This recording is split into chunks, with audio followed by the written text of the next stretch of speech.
Doctor Baba Saheb Ambedkar open university.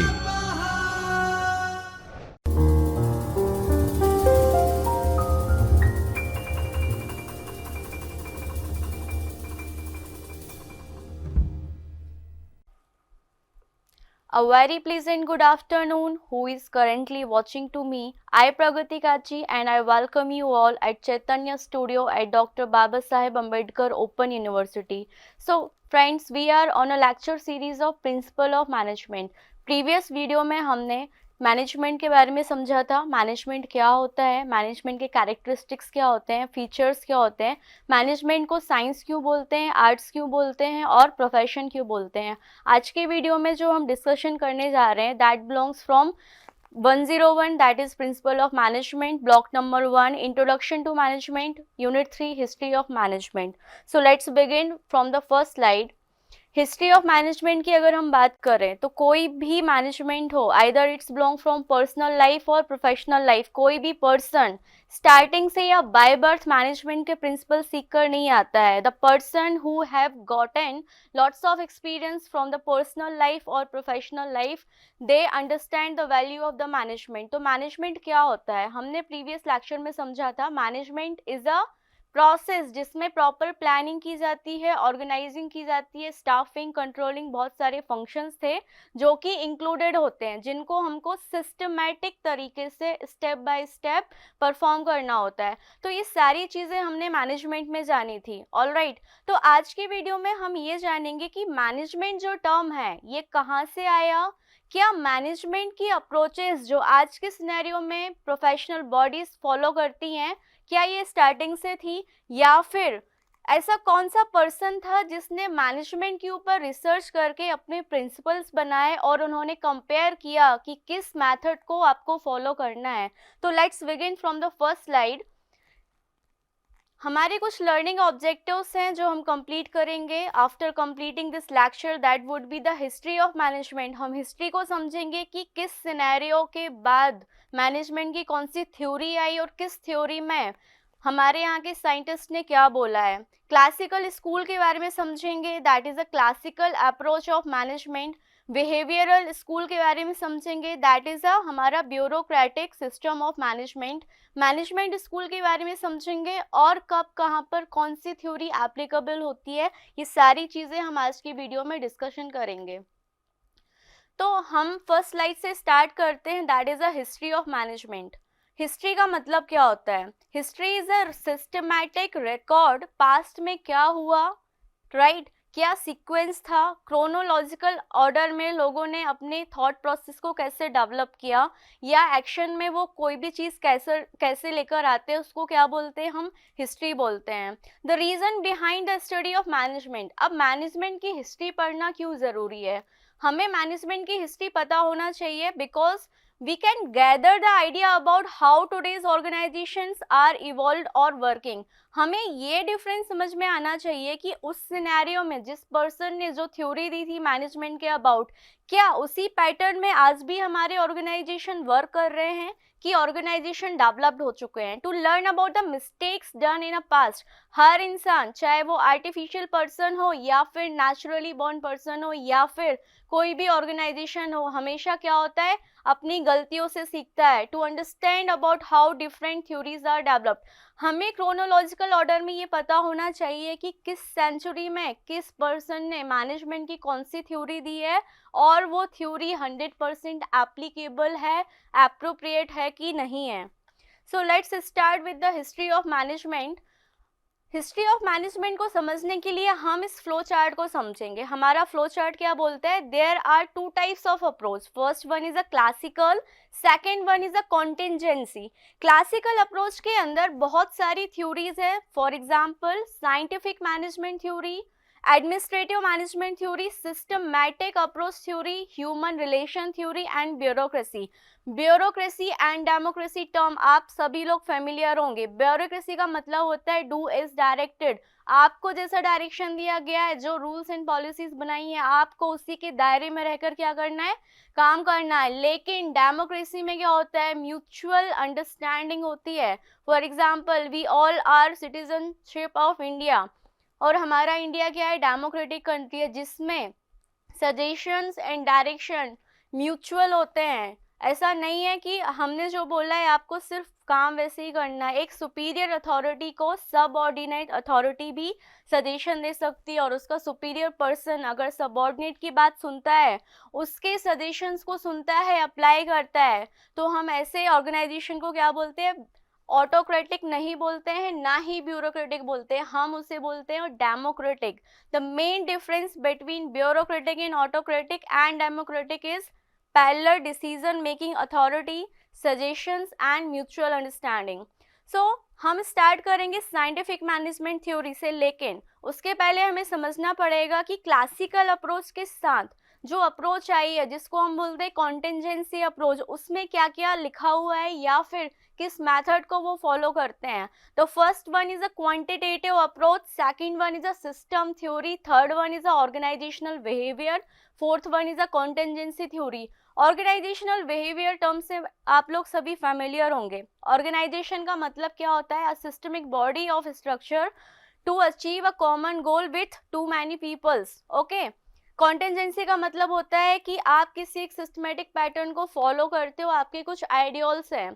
तो अगर किसी ऑर्गेनाइजेशन के अंदर काम कर रहे हर एम्प्लॉय का अगर हम इंडिविजुअल बिहेवियर की स्टडी करते हैं कि किस टाइम पर किस रूल से या किस पॉलिसी से या फिर उसके वर्किंग कल्चर से उसका एटीट्यूड क्या होगा, उसका रिफ्लेक्शन क्या होगा, ये सारी स्टडीज अगर आपकी ऑर्गेनाइजेशन में की जाती है तो उसे हम क्या बोलते हैं, ऑर्गेनाइजेशनल बिहेवियर बोलते हैं। तो one by one, step by step हम हिस्ट्री ऑफ मैनेजमेंट की systematic approach, that is classical approach and contingency approach को डिस्कस करेंगे। तो अगर हम शॉर्टकट में बात करें तो जो मैनेजमेंट थॉट है वो बहुत सारी चीज़ों से मिलके बना है। मतलब मैनेजमेंट कोई चीज़ नहीं है, मैनेजमेंट कोई एक, हम ये नहीं बोल सकते कि ये फिनोमिना है या एक पर्टिकुलर प्रोसेस है। मतलब मैनेजमेंट की कैरेक्टरिस्टिक्स में हमने ये जाना था कि मैनेजमेंट परवेसिव है, डायनामिक है, एप्लीकेबल टू एवरीवेयर है, ठीक है। तो मैनेजमेंट के ऊपर थ्योरी बनाने के लिए डेफिनेटली उन्होंने कुछ रिसर्च वर्क किया होगा या फिर उनका कुछ पर्सनल एक्सपीरियंस रहा होगा। तो मैनेजमेंट थॉट के बेस पे हम मैनेजमेंट की हिस्ट्री को कुछ पार्ट्स में डिवाइड कर सकते हैं, that is classical theory, human relation theory, decision theory, management science theory, system theory and contingency theory. अभी फ्लो चार्ट में जो हमने समझा था ये वाला फ्लो चार्ट उसका हूबहू क्या है, समरी है। हम शॉर्ट में बोल सकते हैं कि मैनेजमेंट की हिस्ट्री समझने के लिए हमें इन सब टर्म को समझना होगा। तो चलिए स्टार्ट करते हैं from the first theory, that is a classical approach. Classical का मतलब होता है कन्वेंशनल, या फिर पुराने जमाने में जिस अप्रोच को फॉलो किया जाता था उसको क्या बोलते हैं, क्लासिकल अप्रोच बोलते हैं। क्लासिकल अप्रोच के अंदर कुछ मैनेजमेंट की थ्योरीज हैं, that is a scientific management, administrative management, human relation and bureaucracy. जैसा कि हमने फ्लो चार्ट में समझा था, अब वन बाय वन हम क्लासिकल थ्योरी के अंदर जो टर्म्स हैं उनको समझेंगे। तो फर्स्ट, तो पहले हमें ये पता होना चाहिए कि कौन सी थ्योरी किस साइंटिस्ट ने दी थी। तो F.W. टेलर का नाम बहुत ज़्यादा फेमस है, इनको father of scientific management theory भी कहा जाता है, बिकॉज इन्होंने बहुत ज़्यादा एनालिसिस किया है कि हमारे ऑर्गेनाइजेशन का वर्किंग कल्चर कैसा होना चाहिए। इन्होंने कुछ प्रिंसिपल्स दिए हैं कि आपको इसी प्रिंसिपल्स को फॉलो करके अपने ऑर्गेनाइजेशन को रन करना है। सेकेंड साइंटिस्ट थे हमारे एडमिनिस्ट्रेटिव मैनेजमेंट थ्योरी के फादर, जिनको हम बोलते हैं हेनरी फेयोल, जिन्होंने 14 प्रिंसिपल्स दिए हैं मैनेजमेंट को कि आपको इन्हीं प्रिंसिपल्स के ऊपर वर्क करना है, तभी आप अपने डिफाइंड गोल को अचीव कर पाओगे। नेक्स्ट है हमारे मैक्स वेबर जी, जिन्होंने क्या दिया है, ब्यूरोक्रेटिक मैनेजमेंट थ्योरी दी है। इन्हें father of bureaucratic management theory भी कहा जाता है। नेक्स्ट है हमारे हर्बर्ट सिमोन, जिन्हें एडमिनिस्ट्रेटिव बिहेवियर के फादर कहा जाता है। तो ये कुछ इंपॉर्टेंट टर्म्स हैं, किसने कौन सी थ्योरी डेवलप की है ये सब हमें क्या करना है, याद करना है एग्जामिनेशन पॉइंट ऑफ व्यू से। ये वाला फ्लो चार्ट बहुत ज़्यादा इंपॉर्टेंट है। अब हम बात करेंगे कि किसी भी गोल को अचीव करने के लिए हमें क्या स्ट्रेटजी बनानी पड़ेगी। हमने साइंटिफिक मैनेजमेंट थ्योरी की बात की थी। तो मैनेजमेंट क्या है? एक ऑफिस को चलाने का तरीका है जिसमें एक पर्सन इन्वॉल्व होता है जिसको मैनेजमेंट की समझ होती है। वो पर्सन क्या करता है? रोल्स एंड रिस्पॉन्सिबिलिटीज को एलोकेट करता है कि किस पर्सन का क्वालिफिकेशन क्या है, उसकी पर्टिकुलर स्किल क्या है, उसके बेस पर हमें क्या करना है, उस पर्सन को जॉब डिस्क्राइब करना है कि आपके रोल्स ये होंगे, ड्यूटीज एंड रिस्पॉन्सिबिलिटीज यही होंगी, और आपको आपकी ड्यूटीज एंड रिस्पॉन्सिबिलिटीज को, अपनी स्किल्स को यूटिलाइज करके ऑर्गेनाइजेशन के वेलफेयर में काम करना है। मीन्स ऑर्गेनाइजेशन का सिर्फ और सिर्फ एक गोल होता है एम्प्लॉयज़ को रिक्रूट करने का, कि जो भी एम्प्लॉयज़ आएंगे हमारे लिए काम करेंगे, हम क्या करेंगे, उनको इफेक्टिवली और एफिशिएंटली यूटिलाइज करेंगे ताकि हमारी ऑर्गेनाइजेशन की क्या हो, ग्रोथ हो। तो हमें किसी को भी जॉब रोल डिस्क्राइब करने के पहले ये सोचना पड़ता है कि उस पर्सन का क्वालिफिकेशन क्या है, वो हमें पता होना चाहिए, उसकी पर्टिकुलर स्किल्स क्या हैं वो हमें पता होना चाहिए। तो ये सारी चीज़ें हमें किसने बताई? हमें बताई सिस्टमेटिक मैनेजमेंट ने। Second, standardisation of technique for performing these duties. हमें हर एम्प्लॉय का एक स्टैंडर्ड मेंटेन करके रखना है। हमें पहले उनको ट्रेनिंग देनी है, उनको सिखाना है कि आपकी जॉब रिस्पॉन्सिबिलिटी ये है। अगर आपको काम नहीं आता है तो पहले आप हमसे क्या लीजिए, ट्रेनिंग लीजिए, उसके बाद कोई भी काम कीजिए। तो ये सारी चीज़ें क्या है, किसी भी ऑर्गेनाइजेशन को सिस्टमेटिकली चलाने के लिए बहुत ज़्यादा रिक्वायर्ड फुल होती हैं। अब हम बात करेंगे टेलर जी ने क्या बोला है। फेडरिक डब्ल्यू टेलर ने हमें बोला है, this scientific approach has focused on scientific way to analyze work and determine how to complete production task efficiently। Mean same चीज़ है, आप किसी ऑर्गेनाइजेशन में अगर 4 लोगों को रिक्रूट करते हो तो आपकी उनसे क्या एक्सपेक्टेशन होगी कि हमने जो गोल अचीव करना है फ्यूचर में, उसके लिए सारे एम्प्लॉय मिलजुल कर काम कर रहे हैं कि नहीं। तो हमें इन सारी बातों का भी ध्यान रखना है। तो टेलर जी ने बोला है, उन्होंने कुछ प्रिंसिपल्स दिए हैं जिनको हम क्या बोलते हैं, साइंटिफिक प्रिंसिपल्स ऑफ मैनेजमेंट। सबसे पहले हमारा काम क्या होता है, analyse the work using scientific method to determine one best way to complete production task. हमारा 1 महीने का जो भी टास्क है और हमारे पास जितने भी रिसोर्स हैं उसमें से हमको क्या करना है, एनालिसिस करनी है कि कौन सा तरीका बेस्ट होगा, क्योंकि हमें अपना टारगेट कंप्लीट करना है। The second principle is management should scientifically select, train, teach and develop each worker so the right person has the right job. Same चीज़ उन्होंने बोली है कि हमें क्या करना है, अगर साइंटिफिकली तरीके से हमारे मैनेजमेंट को रन करना है तो हमें क्या करना पड़ेगा, हर एम्प्लॉय को पहले सिखाना पड़ेगा, ट्रेनिंग देनी पड़ेगी, उनका डेवलपमेंट करना पड़ेगा ताकि कंपैटिबिलिटी जनरेट हो, किस पर्सन की क्या स्किल है उसके हिसाब से हमने उसको वर्क एलोकेट किया है कि नहीं। थर्ड प्रिंसिपल है हमारा, heartily cooperate with the workers and assure that all work is in a harmony and principle of science. Means जितने लोग काम कर रहे हैं उनके बीच में कोई कॉन्फ्लिक्ट तो अराइज नहीं हो रही है, अगर हो रही है तो उसको शॉर्ट आउट करने की जवाबदारी किसकी है, मैनेजमेंट की। We have to divide the work and responsibility equally between the workers and management।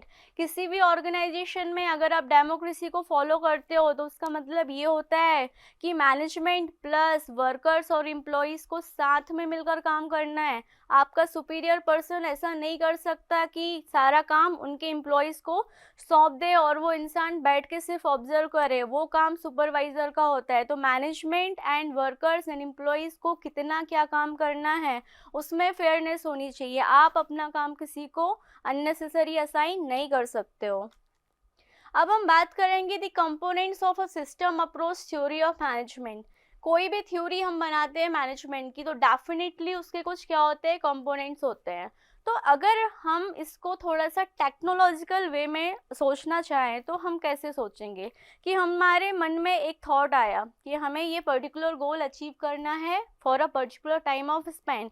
उसके लिए हम क्या करते हैं, प्लानिंग करते हैं। तो प्लानिंग को हम बोल सकते हैं कि हमने एक इनपुट दिया, ठीक है। प्रोसेसिंग की अगर हम बात करें तो हमने जो प्लान बनाया उसको हमें क्या करना है, ऑर्गेनाइज करना, उसके ऊपर स्ट्रैटेजीज बनानी है कि हम ऐसे काम करेंगे। उसके बाद उस स्ट्रैटेजी के अंदर हमने जो गोल्स एंड ऑब्जेक्टिव्स डिसाइड किए हैं उसका आउटकम हमें कैसे दिखेगा, तो हमें उसके ऊपर काम करना है। तो कोई भी मैनेजमेंट में काम होता है वो कंप्यूटर प्रोसेस के टाइप का होता है, लाइक हमने इनपुट दिया, उसकी प्रोसेसिंग हुई, फिर आउटपुट आया, मीन्स हमने जैसा सोचा था वैसा काम हुआ कि नहीं। फिर हम खुद से सेल्फ एग्जामिनेशन करेंगे कि हमारा प्लान ये था लेकिन आउटपुट ये है, तो कहाँ पर कमी रह गई, तो हमें खुद को फीडबैक देना है। और उसके बाद हमें माइक्रो एंड मैक्रो एनालिसिस करनी है कि जिस इन्वायरमेंट में या जिन लोगों के साथ हमने काम किया, क्या वहाँ से पॉजिटिव रिफ्लेक्शन आया, क्या इससे और अच्छा ऐसा ऑर्गेनाइजेशन हो सकता था जहाँ पर हम स्ट्रेटजी बनाते और हमारा जो डिजायर्ड प्रोडक्ट या आउटपुट होता वो अकॉर्डिंग टू हमारे प्लानिंग होता कि नहीं। तो ये कुछ कंपोनेंट्स हैं जिसको हमने पढ़ा under the approach of management. Coming to the next slide, अब हम बात करेंगे कि एक ऑर्गेनाइजेशन है वो ओपन सिस्टम में कि क्लोज सिस्टम है। तो सबसे पहले हमें पता होना चाहिए कि ओपन सिस्टम क्या होता है और क्लोज सिस्टम क्या होता है। तो सेम मैं एग्जांपल देना चाहूँगी ब्यूरोक्रेसी एंड डेमोक्रेसी का। We are in a democratic country, हमें बहुत सारे fundamental rights and fundamental duties मिले हैं, ठीक है। नॉर्थ कोरिया आपने नाम सुना होगा, जहाँ पर क्या है अभी भी ऑटोक्रेसी चलती है।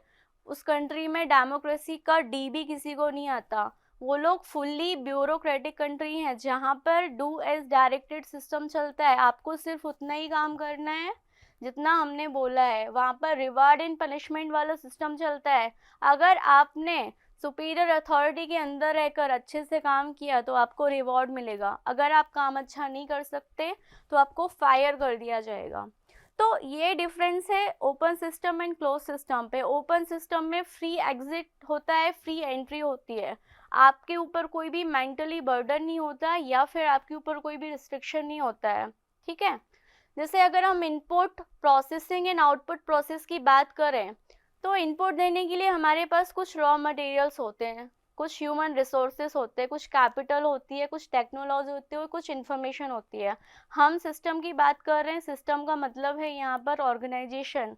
ऑर्गेनाइजेशन में काम करने वाले एम्प्लॉयज़ होते हैं, कुछ अमाउंट ऑफ कैपिटल लगाई होती है हमने, हमारे पास कंप्यूटर सिस्टम का एक अच्छा नेटवर्क होता है जिसको हम बोलते हैं टेक्नोलॉजी। इंफॉर्मेशन होती है, ठीक है। एम्प्लॉयज़ और वर्कर्स साथ में मिलके काम करते हैं, किसके लिए, मैनेजमेंट अथॉरिटी के लिए, राइट। तो जो भी काम हम कर रहे हैं उसकी एक वर्क रिपोर्ट तैयार होती है और आउटपुट में हम अपने सुपीरियर अथॉरिटी को क्या देते हैं, या तो हमने कुछ प्रोडक्ट मैन्युफैक्चरिंग की है या फिर हम क्या है सर्विस प्रोवाइडर हैं, या फिर हमने फाइनेंशियल रिजल्ट दिया है और वो जो फॉर्म होगा वो इंफॉर्मेशन के फॉर्म में होगा, that will called work report. लेकिन इनपुट एंड आउटपुट के बीच में क्या होना चाहिए, बायलैटरल इंफॉर्मेशन ट्रांजैक्शन होना चाहिए। तो उस सिस्टम को हम बोलेंगे ओपन सिस्टम। अगर इनपुट एंड आउटपुट के बीच में बायलैटरल इंफॉर्मेशन ट्रांजैक्शन नहीं है तो उसको हम क्या बोलेंगे, उसको बोलेंगे क्लोज सिस्टम, ओके। अब हम बात करेंगे एडमिनिस्ट्रेटिव मैनेजमेंट की।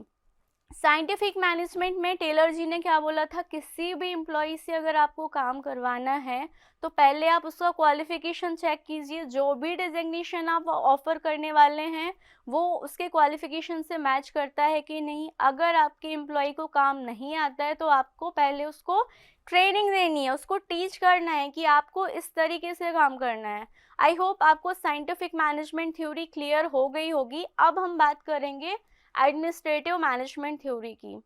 तो एडमिनिस्ट्रेटिव मैनेजमेंट थ्योरी में हमें फायोल जी ने क्या बोला है, Fayol said that management practice is a very different from other accounting, finance, production, distribution and other typical business function. उन्होंने सीधा बोल दिया कि management it's not a very easy thing, ठीक है। जैसा हम अकाउंटिंग करते हैं तो हमें रिकॉर्ड मैनेजमेंट करना पड़ता है, तो वो एक पर्टिकुलर फील्ड तक लिमिटेड होता है, लेकिन मैनेजमेंट क्या है, परवेसिव फंक्शन है। इसमें एक साथ पैरेलली हमें कलेक्टिवली बहुत सारा काम करना होता है। He believe that the management activities required in all human efforts like business, government and even in home, and he has given 14 fundamental rules as a fundamental rules of management. Fayol ji ने बोला कि management इतना vast है कि हम उसे एक particular sector तक लिमिटेड नहीं रख सकते। वो बिजनेस में भी काम आता है, गवर्नमेंट भी मैनेजमेंट को फॉलो करती है, इवन हमारी पर्सनल लाइफ जो घर से स्टार्ट होती है, मार्केट तक जाती है, वापस घर आती है, इन सब में 24 घंटे के अंदर हम मैनेजमेंट के प्रिंसिपल्स को 1000 बार यूज़ करते हैं। तो फैयोल जी के अकॉर्डिंग मैनेजमेंट बहुत वास्ट थिंग है। तो अब नेक्स्ट स्लाइड में हम समझेंगे कि उन्होंने जो 14 प्रिंसिपल्स दिए हैं वो 14 प्रिंसिपल्स क्या हैं। तो हेनरी फैयोल के हिसाब से प्रिंसिपल ऑफ मैनेजमेंट है 14, जिनमें उन्होंने हर एक जॉब डिस्क्रिप्शन को या फिर इंडिविजुअल ह्यूमंस को या फिर ऑर्गेनाइजेशन को सबको अलग अलग रिसोर्सेज के हिसाब से एलोकेट किया गया है। तो उनके हिसाब से पहला जो प्रिंसिपल ऑफ मैनेजमेंट है that is a division of work. उन्होंने बोला कि डिवीजन ऑफ वर्क हमारी ऑर्गेनाइजेशन में होगा तो जो आउटपुट होगा वो ऑप्टिमम होगा, एफिशिएंट होगा। सेकंड प्रिंसिपल है authority and responsibility, discipline, unity of command, unity of direction, subordination of individual interest to the general interest, remuneration means salary या फिर wages आप बोल सकते हो, centralization, scalar chain, order, equity, stability of tenure, initiative and spread the course। ये सारी चीज़ें क्या है, हेनरी फैयोल द्वारा डिस्कवर्ड है।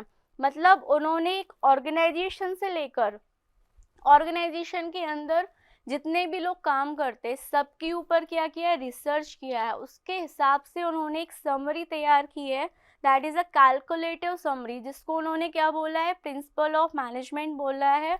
और सिर्फ 14 टर्म्स में हर एक चीज़ को डिस्क्राइब किया है। तो नेक्स्ट स्लाइड में हम समझेंगे कि जो हमारा फर्स्ट प्रिंसिपल है that is division of work, इसका मतलब क्या होता है।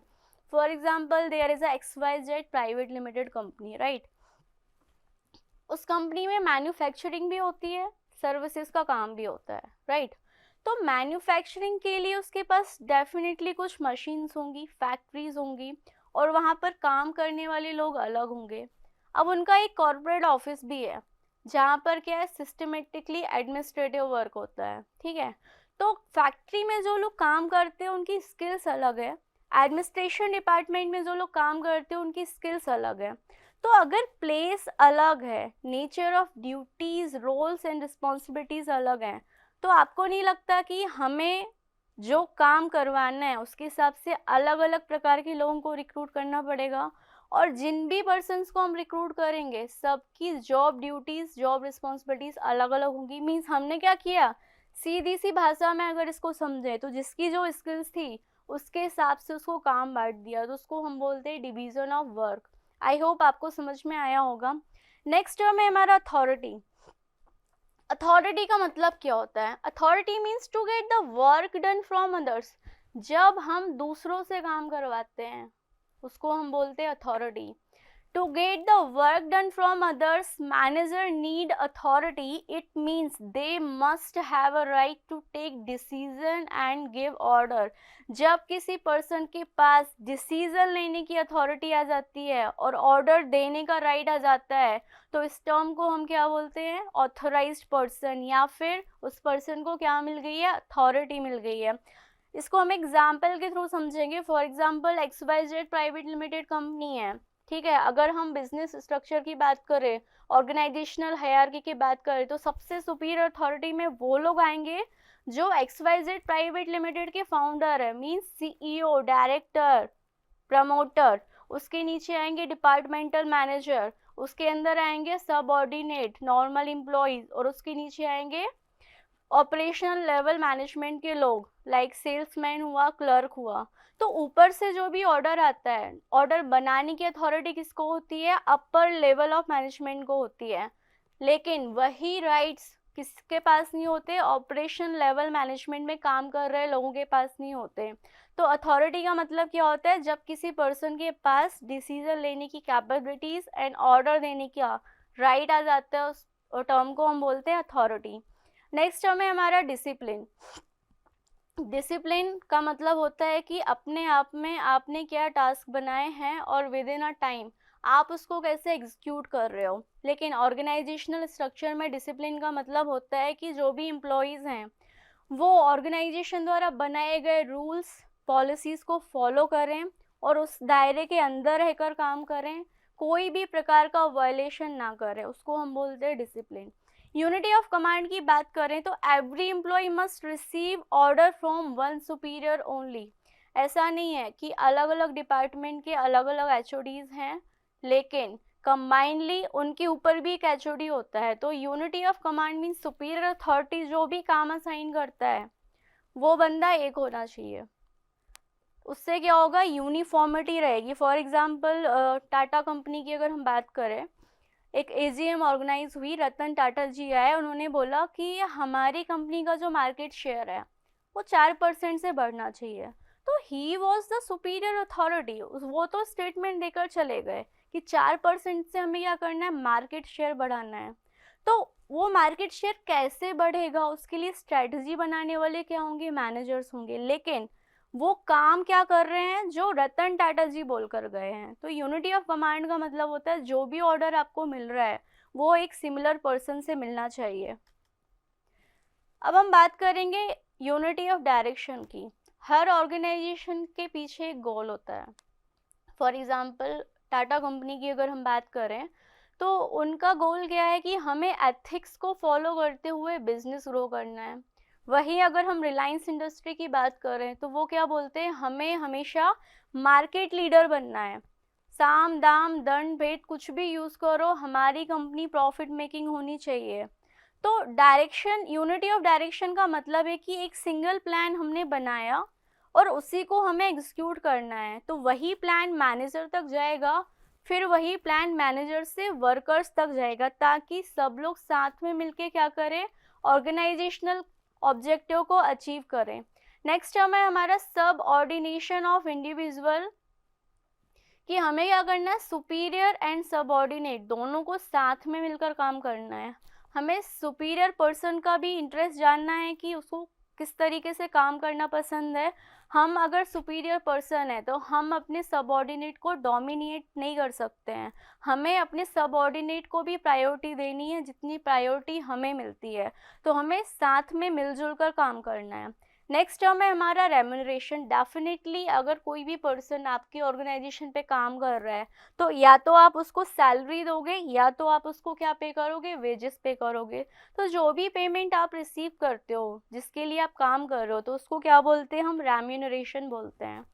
नेक्स्ट टर्म है हमारा सेंट्रलाइजेशन। सेंट्रलाइजेशन का मतलब है एक कॉमन गोल को अचीव करने के लिए 4 लोग at a time with consent एक ही डिसीजन को फॉलो करते हैं, उसको बोलते हैं हम सेंट्रलाइजेशन। मीन्स सुपीरियर का डिसीजन भी वही है, सबऑर्डिनेट का भी डिसीजन वही है, और दोनों का मेन ऑब्जेक्टिव क्या है कि हमें इस पर्टिकुलर ऑब्जेक्टिव को ही अचीव करना है with in 15 days.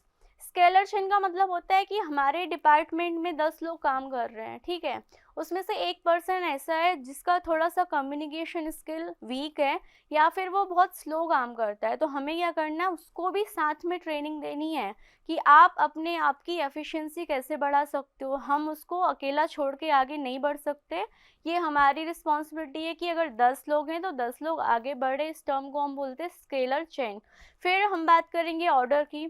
Order means assigning some rights to the right person at right place. Next term है हमारा इक्विटी। इक्विटी का मतलब होता है manager should be kind and fair to their subordinates. फिर से वही बात की गई है कि जो हमारे मैनेजर हैं वो अपने सबऑर्डिनेट से क्या करें, ट्रू एंड फेयर बिहेवियर करें, उनके ऊपर डोमिनियंस ना करें। नेक्स्ट टर्म है हमारे stability of tenure of personal. हमें ये देखना है कि हमने अपने एम्प्लॉय को क्या दी है, ट्रेनिंग दी है, हमने उसको काम सिखाया है। तो हम क्या चाहेंगे कि वो एम्प्लॉय या तो 6 महीने हमारे यहाँ पर काम करे एटलीस्ट, या फिर 3-4 साल रेगुलर काम करे। तो इसको हम बोलते हैं stability of tenure of personal. Next term है हमारा इनिशिएटिव। आपका एम्प्लॉय या आप दोनों एंथुजियास्टिक होना चाहिए, जिसके अंदर क्रिएटिविटी हो, इनोवेशन हो, जो नए नए आइडियाज़ को लेकर आए ताकि हमारा काम है विद इन टाइम हो जाए और हमारा जो वर्क है वो एफिशिएंटली हो जाए। नेक्स्ट टर्म है हमारा स्पिरिट द कॉर्प्स। इसका मतलब होता है promoting team spirit will build harmony and unity within the organisation. आप लोग ने आईपीएल तो देखा ही होगा, जिसमें अभी हमारी टीम के मेंबर कौन है, विराट कोहली है। तो कई बार आपने नोटिस किया होगा कि जैसी उनकी टीम डीमोटिवेट होती है तो वो क्या करते हैं, अपनी टीम को मोटिवेट करते हैं, उनके अंदर स्पिरिट जगाते हैं कि हम ये काम कर सकते हैं। तो ऑर्गेनाइजेशन के अंदर भी हमारा जो मैनेजर है या सुपीरियर अथॉरिटी है उसके अंदर इक्वालिटी होनी चाहिए कि वो भी एंथुजियास्टिक रहे और अपनी टीम को भी एंथुजियास्टिक रखे। नेक्स्ट टर्म है हमारा human relation movement. It is discovered by Elton Mayo, मतलब एल्टन मेयो एक पर्सन है जिन्होंने ह्यूमन रिलेशन मूवमेंट थ्योरी को डिस्कवर किया था। उसमें उन्होंने बोला है कि इंडिविजुअल बिहेवियर एंड उसका जो एटीट्यूड है वो दोनों एक दूसरे से क्लोजली रिलेटेड होते हैं। तो उस बंदे को कोई भी हम काम देते हैं तो उसका काम करने का तरीका सिर्फ दो चीज़ों पे डिपेंड करता है कि उसने क्या बात समझी, उसका हमारे लिए एटीट्यूड पॉजिटिव था कि नहीं, और उसका बिहेवियर क्या है। तो इन्होंने क्या किया, बेसिकली ह्यूमन रिलेशंस के ऊपर स्टडी की है। ह्यूमन रिलेशन का मतलब यहाँ पर है इंडिविजुअल पर्सन की साइकोलॉजी की स्टडी, मींस उसका बिहेवियर कैसा है, उसका एटीट्यूड कैसा है, वो ग्रुप में कैसे बिहेव करता है, वो इंडिविजुअली कैसे बिहेव करता है, वो इंडिविजुअली कैपेबल है कि अपने टारगेट को कंप्लीट कर पाए या फिर उसको ग्रुप की रिक्वायरमेंट है।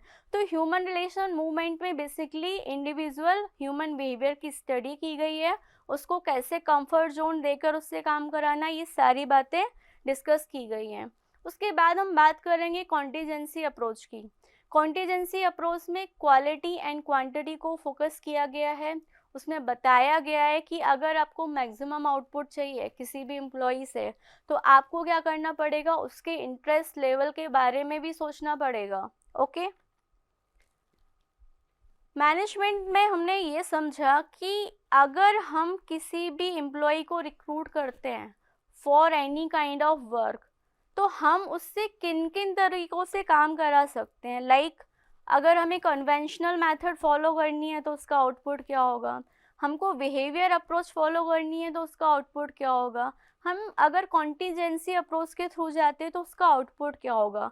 तो ये चैप्टर पढ़ने के पीछे सिर्फ और सिर्फ एक ये लॉजिक था कि अगर हम कोई भी ऑर्गेनाइजेशन को रन कर रहे हैं और हमारा जो कॉमन ऑब्जेक्टिव है, क्योंकि हम अकेले काम नहीं कर सकते थे इसलिए हमने एक प्रॉपर ऑर्गेनाइजेशन बनाया। ऑर्गेनाइजेशन में हमने क्या किया, एम्प्लॉयज़ एंड वर्कर का रिक्रूटमेंट किया। ठीक है, तो किसका क्या बिहेवियर है, किसका क्या रिफ्लेक्शन होता है, किस तरीके से हम अपने ऑर्गेनाइजेशनल मैनेजमेंट को अच्छे से रन कर सकते हैं, ये सारी चीज़ें हमने इस चैप्टर में समझी। इस चैप्टर को और अच्छे से समझने के लिए आपको कुछ टर्मिनोलॉजी आनी चाहिए, दैट इज़ ऑर्गेनाइजेशन का ओपन सिस्टम का मतलब क्या होता है, जिसमें हर व्यक्ति दूसरे व्यक्ति से इंटरेक्शन करता है, सुपीरियर अपने सबऑर्डिनेट से इंटरेक्ट करते हैं, सबऑर्डिनेट अपने सुपीरियर से इंटरेक्ट करते हैं, क्लोज सिस्टम इसके जस्ट ऑपोजिट होता है।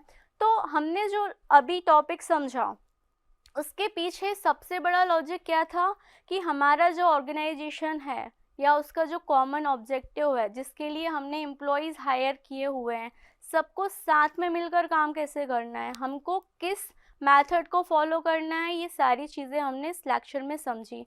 I hope you liked my explanation way. For any query and doubt, you can mail us on pragati.kachi@dau.edu.in. Have a knowledgeful day ahead. Thank you. We will meet soon in a next video. Okay. स्वाध्यायः परमं तप